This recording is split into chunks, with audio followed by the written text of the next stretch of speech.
Hey guys, it's Shannon from iHeartRadio Canada with the one and only Jamie Fine. Yay! Everyone clap. Forces? That was one. That's I feel insecure.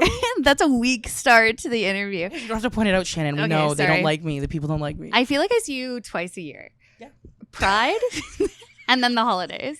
That's pretty. Right? When we do gift wrapping and Yeah. I win. I'm pretty sure. Did you win? Did I win? Never mind. I don't know. Okay, well, let's get a recap. Don't go fact check. Do not go fact check that. I just want to thank my mom and dad for birthing me. You did a great job. And that's the end of that. But happy Pride.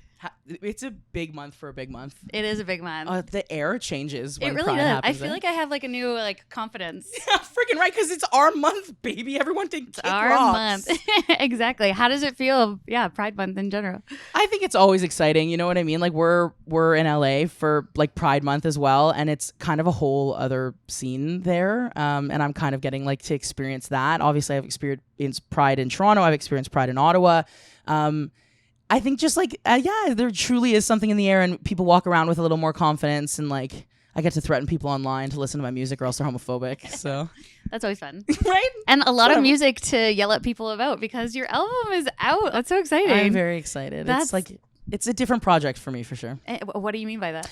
I think usually I'm so, methodical when it comes to how I write my music, and like when I see a project, I'm like, okay, I want it to be this story at this time. This project really grew with me, instead of it being a product of my growth, and it was kind of just different because I let go of a lot of control and just let myself write music. And this one we kind of pieced together versus doing that continuous, like I'm not telling people I need you to listen to this top to bottom. I want you to feel an emotion on any day and selfishly pick whatever song you need to from this project. You know what I mean? Yeah, totally. And there's a good variety of that in the album as well, because there's some that are a lot more emotional and some that deal with mental health, like Wasted, for example. I love. First of all, Dua Lipa, big day. I was going to say, is Dua Lipa your celebrity crush? Not at all. I mean, like, she's everyone's celebrity crush, let's be honest. But like, we were writing, Bynan, the producer, and I were in a room writing, and we like listed off, and Dua Lipa just flowed so well. And like, the whole world is obsessed with Dua Lipa for good reason. And so we were like, this fits. I don't know if it's going to be a thing that I get backlash for or not yet, but we'll see. I don't think so. Yeah. And it is relatable. Everybody loves her. But that song in particular, I think just like resonated because it feels very vulnerable. So what is it that really inspired that one? I think Wasted was, I was kind of juggling starting medication or not. And I was like, transparently, I was like, okay, like my ADHD is getting pretty bad. My head feels a little out of control. Do I want to start this? And it was a day that I kind of just let my mental health be as bad as it needed to be. And Bynan is such an advocate for that and really lets me feel however I need to feel, especially in a session when we're being so vulnerable.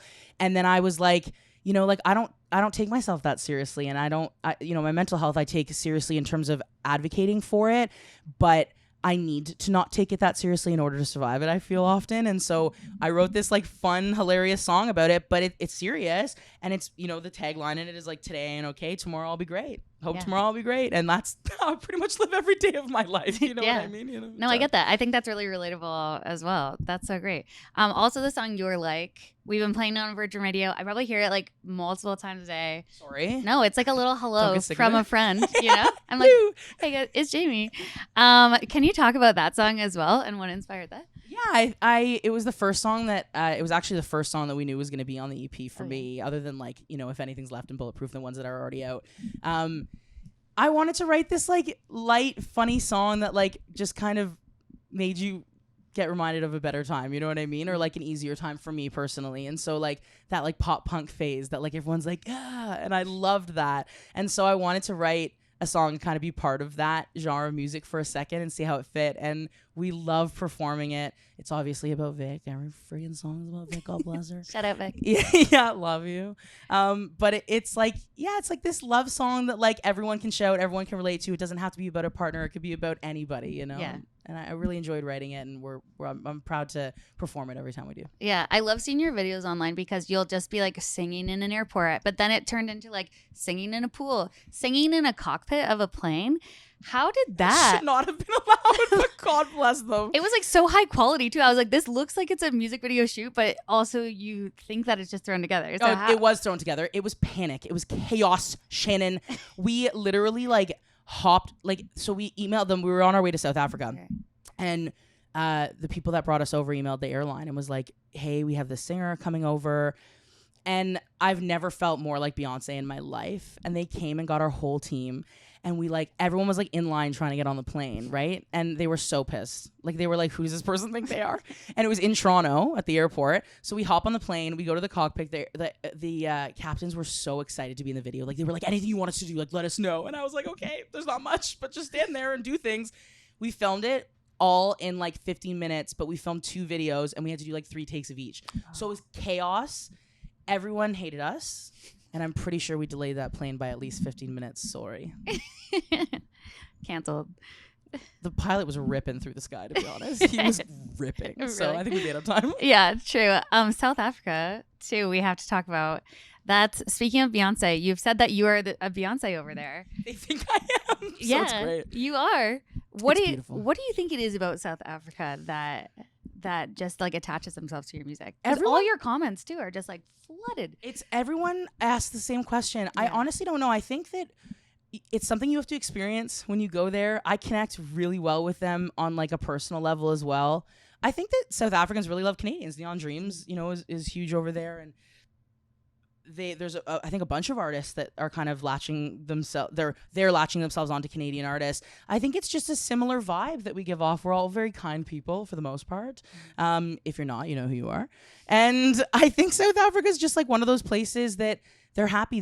They're music listeners. Like they want to see when we go there. Matt and Darius, who guys play on stage with me, are just as huge celebrities as I am over there. They're obsessed with them because they love live music. And I think that's something that's like kind of refreshing because we've gone so digital now, right? Right. So for people to want to come to a show and show up, even if they don't really know an artist, they just want to be there. Huge. Yeah. I always love seeing when you go there as well because it just seems so special and just connecting with your fans over there. How was your experience last time that you went? It was overwhelming. It was we were there for a couple weeks and did like an actual kind of proper tour. It was overwhelming because of all like the press and stuff juggling it. When it came time to being on stage, it was like, I think it's everything that I've been chasing since the beginning, right? It's everything that I've wanted in my career in terms of being able to do that everywhere in the world. And I think it was pretty special for us to keep us motivated, but also be able to like enjoy what we were able to achieve there, Yeah, totally. Would you ever spend like a longer period of time there? Because I know like Neon Dreams, they like will like spend time. I feel like they like live there. Yeah.